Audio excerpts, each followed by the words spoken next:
అందరికీ నమస్కారం. అసలు మనిషి శక్తికి హద్దులుంటాయా? మనలోనే కొన్ని సూపర్ పవర్స్ లాంటివి దాగి ఉన్నాయని, వాటిని సరైన పద్ధతులతో బయటకు తీసుకురావచ్చని కొన్ని పురాతన గ్రంథాలు చెప్తున్నాయి. సో, ఈరోజు మనం ఈ కాన్సెప్ట్ గురించి కొంచెం లోతుగా తెలుసుకుందాం. ఒక్కసారి ఆలోచించండి. మన శరీరంలోనే, మన ఆలోచనల్లోనే మనం అస్సలు ఊహించని శక్తులు దాగి ఉన్నాయని మన గ్రంథాలు చెప్తున్నాయి. మరి ఆ శక్తుల్ని బయటకు తీసుకురావడమెలా? వాటిని ఎలా యాక్టివేట్ చేసుకోవాలి? ఇలాంటి అసాధారణమైన శక్తులనే సిద్ధులు అని పిలుస్తారు.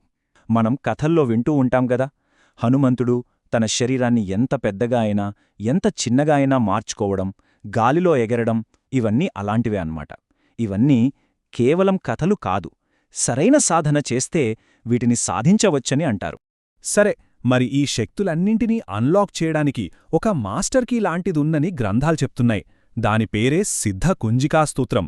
పేరులోనే ఉంది చూడండి. ఇది అన్నింటికీ ఒకే ఒక తాళం చెవి లాంటిదని దానర్థం. ఓకే, దీన్ని కొంచెం వివరంగా చూద్దాం. కుంజికా అంటేనే తాళం చెవి అని అర్థం. అసలు విషయమేంటంటే, దుర్గా సప్తశతిలో మొత్తం 700 శ్లోకాలుంటాయి. దాని శక్తి అపారం. కాని ఈ ఒక్క స్తోత్రం చదివితే ఆ 700 శ్లోకాల శక్తి అంతా వస్తుందని మన గ్రంథాలు బలంగా చెప్తున్నాయి. అంటే ఇదొక రకంగా ఆ అపారమైన ఆధ్యాత్మిక శక్తిని పొందడానికి ఒక పవర్ఫుల్ షార్ట్కట్ లాంటిదన్నమాట. ఇక్కడ చాలా ఇంట్రెస్టింగ్ పాయింట్ ఏంటంటే, ఈ మంత్రం 3 ప్రాథమిక దైవిక శక్తుల్నెలా యాక్టివేట్ చేస్తుందో చూడండి. అవి ఐం, హ్రీం, క్లీం. ఈ బీజాక్షరాల వెనక ఉన్న శక్తి మామూల్ది కాదు.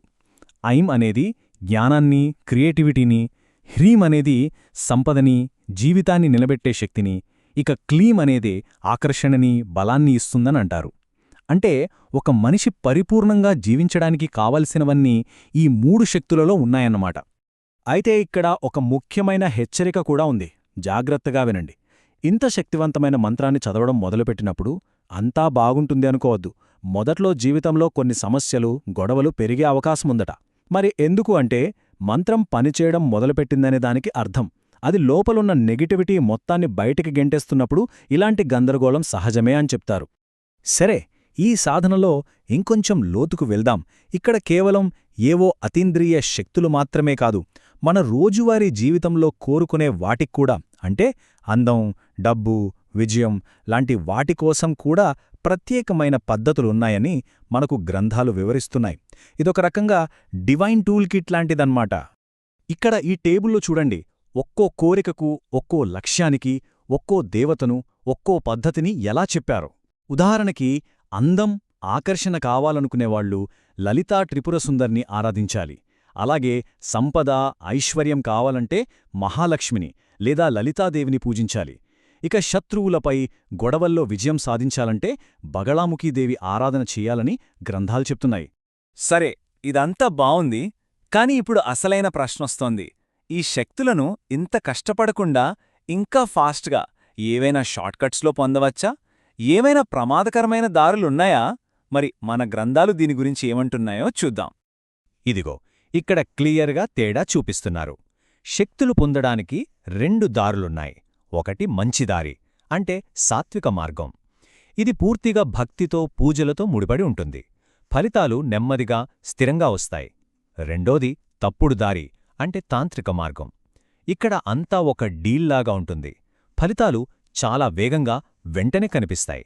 కాని దీనికి మనం చెల్లించాల్సిన మూల్యం చాలా చాలా ఎక్కువగా ఉంటుందని గట్టిగా హెచ్చరిస్తున్నారు. ఆ మూల్యం ఎంత ఎక్కువగా ఉంటుందో చెప్పడానికి ఒక షాకింగ్ ఉదాహరణ చూద్దాం. అప్సరస సాధన అని ఒకటుంటుంది. ఈ సాధన చేస్తే ఒక అప్సరస ప్రత్యక్షమై కీర్తి, సంపద అన్నీ ఇస్తుందట. కాని ఇక్కడే ఉంది అసల ట్విస్ట్. దానికి బదులుగా ఆ సాధన చేసిన వాళ్ల శరీరం ఆమె సొంతం అవుతుంది. అంటే వాళ్లు జీవితంలో మరెవ్వరినీ పెళ్లి చేసుకోలేరు. చూడండి ఎంత పెద్ద విలయో. సరే, ఇంతకీ ఈ మంచి దారిలో వెళ్లాలన్నా, చెడ్డదారిలో వెళ్లాలన్నా, ఏ ఆధ్యాత్మిక సాధన చెయ్యాలన్నా దానికి కావాల్సిన బేసిక్ ఎనర్జీ, అంటే శక్తి ఎక్కడ్నించొస్తుంది? దానికి పునాది లాంటి ఒక క్రమశిక్షణ ఉందని మన గ్రంథాలు చెప్తున్నాయి. అదే బ్రహ్మచర్యం, అంటే ఇంద్రియ నిగ్రహం. ఈ బ్రహ్మచర్యం పాటించడం వల్ల కలిగే లాభాలు మామూలుగా ఉండవు. శారీరకంగా, మానసికంగా బలం విపరీతంగా పెరిగిపోతుంది. జరగబోయేది ముందే తెలుసుకోవడం లాంటి అంతర్దృష్టి అంటే ఇంట్యూషన్ పవర్ పెరుగుతుంది. ముఖంలో ఒక రకమైన వెలుగు, తేజస్సు వస్తుంది. అన్నిటికన్నా ముఖ్యంగా మిగతా ఏ సిద్ధులు సాధించాలన్నా దానికి కావలసిన ఫౌండేషన్ ఎనర్జీ మొత్తం ఇక్కడ్నించే వస్తుందని గ్రంథాలు బలంగా చెప్తున్నాయి. సో ఇక్కడ చాలా ముఖ్యమైన పాయింట్ ఉంది. అసలు ఆధ్యాత్మిక మార్గంలో ఉన్నవాళ్లకు కొన్ని రకాల టెంప్టేషన్స్ ఎందుకు ఎక్కువగా ఎదురవుతాయి? దీనికి కారణం కూడా చెప్పారు. నెగటివ్ ఎనర్జీస్కి బాగా తెలుసట ఒక సాధకుడికి అసలైన పవర్ సోర్స్ ఈ బ్రహ్మచర్యమని. అందుకే దాన్ని దెబ్బకొట్టడానికి, ఆ క్రమశిక్షణను పాడుచేయడానికి వాళ్ల మనసులో లేనిపోని ఆలోచనలు పుట్టిస్తాయనంటారు. ఇదొక ఎనర్జీ కోసం జరిగే యుద్ధం లాంటిది. సరే, ఇదంతా విన్నాక ఎవరికైనా ఈ ప్రయాణం మొదలుపెట్టాలననిపిస్తే వాళ్ళకోసం మొదటి అడుగు ఎలా వెయ్యాలో కూడా ఒక క్లియర్ గైడుంది. ఈ జర్నీ స్టార్ట్ చేయడానికి సింపుల్గా 4 స్టెప్స్ ఉన్నాయి. 1. ముందుగా ఒక దైవాన్ని ఎంచుకోవాలి. ఎవరిమీదైతే మనసు ఎక్కువగా లగ్నమవుతుందో వాళ్లనే ఇష్టదైవంగా ఎంచుకోవాలి. 2. జపం మొదలుపెట్టాలి. కనెక్షన్ ఎలా ఉందో టెస్ట్ చేయడానికి ముందొక వారంపాటు రోజు ఒక మాల అంటే 108 సార్లు జపం చేస్తే చాలు. 3. ఇక్కడే అసలు పరీక్ష ఉంటుంది. మొదట్లో మనం ఎంత ప్రార్థించినా ఏమీ జరగనట్టనిపిస్తుంది. మన నమ్మకాన్ని పరీక్షించే టైమిది. దీన్ని తట్టుకోవాలి. 4. విశ్వాసాన్ని వదులుకోకూడదు. ఈ పరీక్షాకాలాన్ని దాటి నిలబడటమే అసలైన బ్రేక్ త్రూకి కీలకమని చెప్పబడింది. మనమిందాక అనుకున్నాం గదా, మొదట్లో కష్టాలు ఎందుకొస్తాయని. దానికి కారణం ఇదే. సాధన మొదలుపెట్టగానే మొదట మన పాత నెగిటివ్ కర్మంతా క్లియర్ అవడం స్టార్ట్ అవుతుందట. ఆ ప్రాసెస్లోనే మనకు జీవితంలో కొన్ని ఇబ్బందులెదురవుతాయి. అదొక క్లీనింగ్ ప్రాసెస్ లాంటిదన్నమాట. అసలు ఈ మార్గంలోకి రావాలని మనకు ఆలోచన రావడమే ఒక దైవక సంకేతమని అంటారు. ఎందుకంటే గ్రంథాలు చాలా పవర్ఫుల్గా ఒక మాట చెప్తాయి. ఆ దైవం కోరుకోకపోతే మనం కనీసం జపమాలను చేతిలోకి తీసుకొని వాళ్ల పేరును తలవలేమని.